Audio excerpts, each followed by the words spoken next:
நிறைய பேத்துக்கு ரவையை உப்மாவாக செஞ்சால் பிடிக்காதுங்க. அதுவே ரவா லட்டு கேசரி செஞ்சால் பிடிக்கும். அந்த மாதிரி உங்கள் வீட்லேயும் இருக்காங்க அப்படின்னா சூப்பராக இந்த ரவா லட்டுவை செஞ்சுருங்க. 100 ரூபாய்க்கு கம்மியாக இன்க்ரீடியன்ட்ஸ் வாங்கினா போதுங்க. அரை மணி நேரம் டைம் இருந்தால் போதும். ஒரு வாரத்துக்கு தேவையான ஸ்வீட்டை நம்ம வீட்லேயே சூப்பராக செஞ்சுக்கலாங்க. 1/2 கிலோ ரவைக்கு 1/2 கிலோ சர்க்கரைங்க. ரவையை மட்டும் இளம் வறுப்பாக வறுத்து மிக்சியில் 1-2 பொடி பண்ணிக்கோங்க.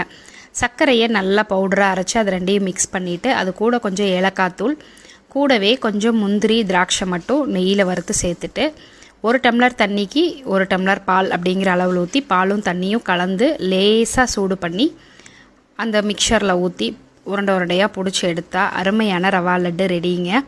1 வீக்குக்கு தேவையான ஸ்வீட்டு. அரை மணி நேரம் டைம் மட்டும் இருந்தால் போதும். அருமையாக நம்ம வீட்லேயே செஞ்சிடலாம். எப்படி இருக்குன்னு ட்ரை பண்ணி பார்த்துட்டு கண்டிப்பாக கமெண்ட்ஸில் சொல்லுங்கள். தேங்க்ஸ் ஃபார் வாட்சிங். பை.